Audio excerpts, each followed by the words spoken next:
Labor, Liberal, and the Greens. You've probably heard these names before.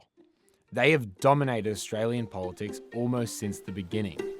But there are actually over 30 parties competing for your vote across Australia this election. So who are these other guys? What do they stand for? And are any of them worth voting for?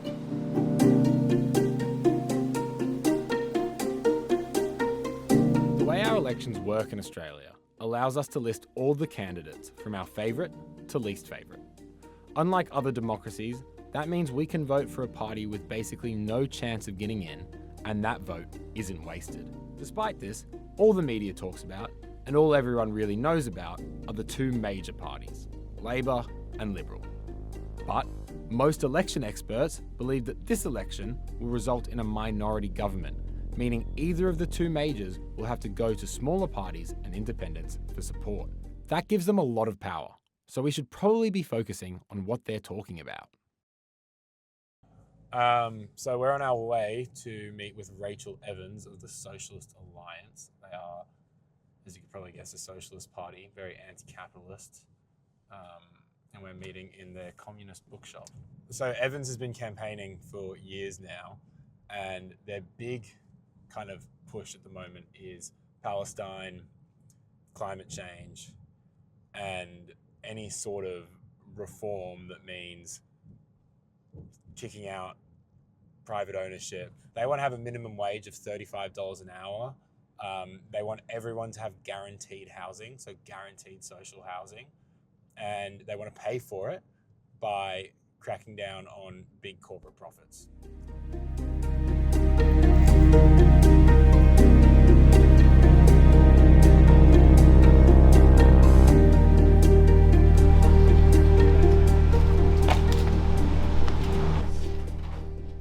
To register is onerous for minor parties, but it is also expensive to run. So it's $2,000 per candidate per local seat, and then to get Socialist Alliance on the ballot in the Senate, that's $4,000. So for a small party that only receives donations from workers, from poor people, and sometimes from unions, that's quite a lot of money. There's a lot of anger and frustration about the cost of living, but also about Palestine and genocide. So we're involved in the elections to give people a little bit more of an option. In the end, people's power gets the goods. It's street heat that the billionaires and their political class, the Labor and Liberal, listen to. So if the Socialist Alliance was to take government, right, what would the plan look like to get from where we currently are to where you would want us to be as a country?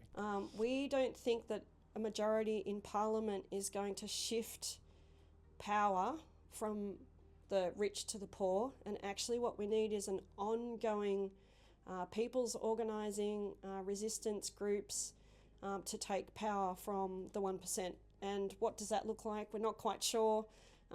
Hopefully it will be that we get a majority in Parliament, but all of the experience shows that there's a backlash to socialist or anti-capitalist or progressive having a majority in Parliament. So then that backlash from the rich means that we need the people to organise. Some of your other policies are to get rid of things like ASIO and other spy networks in Australia, and to cut the military defence spending by quite significant numbers. When there's quite a lot of conflict going on in the world right now, and people feel quite protected by these agencies, what's your justification for wanting to either cut them or reduce their funding? Iraq, Afghanistan, Vietnam, they're not interested in invading Australia. It's the US who is the military hawk of the world with 900 military bases. How many military bases does Russia have? I think it's 2. How many military bases does China have? I think it's 1. I mean, it's laughable. It is laughable what the US propaganda machine is putting out. I mean, ASIO is about surveilling the local population and spying on people. I mean, that's ASIO's gig. So we don't need ASIO in that sense either, because there's no need to spy on the people. there's a huge, Dutton at the moment is going on a watch out crime wave, etc. We're going to be tough on crime, blah, blah, blah. I mean, if you look at who is in jail, it's poor people and Aboriginal people particularly, but it's poor people. And how about we increase welfare and we grant people the dignity of guaranteed housing, and we'll have less people in jail.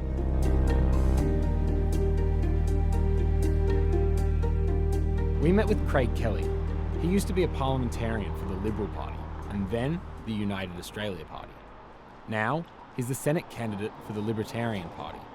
We're meeting them outside the ABC, where they're calling to defund the whole organisation. Which way should we go? This way? I need you guys to move that way and give me the pen. I need the. We want to make sure you see the ABC sign behind us. That's right. Okay, move that. That's better. That's better. That's that. Okay. Got it? The protest, unfortunately, was held in front of the noisy main road of Harris Street. Now we're here to say today, at this election time, it is time to defund the ABC. And it is simply not fair to the Australians that never watch the ABC, that never watch ABC TV, that don't listen to ABC radio, that they should have to pay with their taxes to fund this place. So we are calling, not for the closure of the ABC, we say it should be funded on a voluntary model. Let those that love their ABC, let those people pay for it with their taxes. Defund the ABC. Now, the Liberal Party always say they're going to do it, but they never get around to it. John Howard could have privatised the ABC when he had control of the Senate. He didn't do it. Tony Abbott said, I'll vote for me, there'll be no cuts to the ABC. They're weak. If you vote Libertarian, Craig Kelly in the Senate, we will do everything we can to end state media propaganda and defund the ABC. Craig agreed to let me interview him so he could explain what the Libertarians stand for himself. We're here today to protest that the ABC should be defunded. Now, we're as a nation, the next 4 years, whether it's Labor or Liberal, they're looking at spending $180 billion more than they're going to receive in income and taxes. That's $180 billion excess that needs to be cut to start with. Now, we have an organisation behind us that sucks up $1 billion worth of taxpayers' money every single year. And the thing is, you pay for it with your taxes, our cameraman pays it for it with our taxes, Steve pays for it with his taxes, right? Whether they watch the ABC or not. Now, this is one of your big policies, also zero company tax and hiring the threshold for personal income tax. Why are these policies so important for Australia? Our nation is going backwards. Just look at the data. Don't take my word for it. Look at the data, look at the comparisons of household income, look at our comparisons against the OECD nations. We are one of the worst performing nations in the world. We are going backwards as a nation. Our wealth is declining. Our GDP per capita is going backwards. That means everyone's slice of the pie is getting smaller and smaller and smaller. So we need a completely new approach. Now, the Libertarian simple, we want less taxes and more freedom. And every one of our policies fits underneath that. We want to see this policy of net zero, like it has been done in China and America and Russia and India and Indonesia, abandoned. We are doing this, it is fruitful, it is futile, it is pointless, and it's extremely costly. It's pushing up the price of energy and electricity in this nation, and everything is embedded with electricity, the cost of electricity, everything that we do. That's why one of the main reasons we're going backwards as a nation, and that's got to end. And if you had to summarise really shortly, why should voters vote for the Libertarian Party at this election? Well, firstly, the major parties have failed our nation. Right? We've had gone Labor, Liberal, Labor, Liberal, Labor, Liberal, and we've seen over the last decades our standard of living fall. We've seen how for young guys like yourself, how do you pay your rent, housing affordability? This is all because of the Labor and Liberal Party policies. It's time that we need many more independent voices in Parliament. Right? We need them both the lower house and the upper house. Right?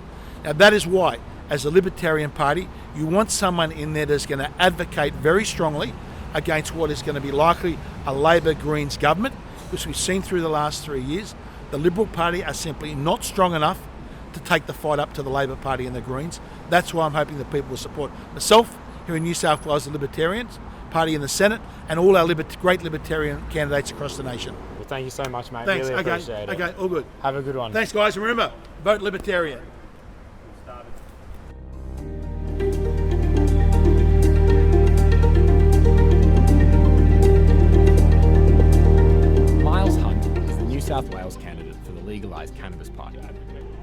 Sydney lawyer and was probably stoned during the recording of this interview. You can probably guess his party's main policy. They want to legalise recreational cannabis in 3 stages, starting with people being able to grow and smoke it by themselves, and finally by creating an entire legalised cannabis industry. And what is the Legalise Cannabis Party? What do they stand for? We're a party of legalising cannabis, as you can imagine. The party has a 3 stages policy in relation to the legalisation of recreational cannabis for adults, and that's allowing homegrown up to 6 plants, decriminalise the possession of up to 50 grams for individuals, so you don't get arrested and charged and go through the court process. Then second stage is to move to a place where you can have a cannabis clubs and social sharing, so you could pool your resources with, say, 100 other members and grow your cannabis together, share the knowledge and the plants, that sort of thing. And then third stage would be some sort of license, sale of cannabis on a similar lines to alcohol. So that's one component.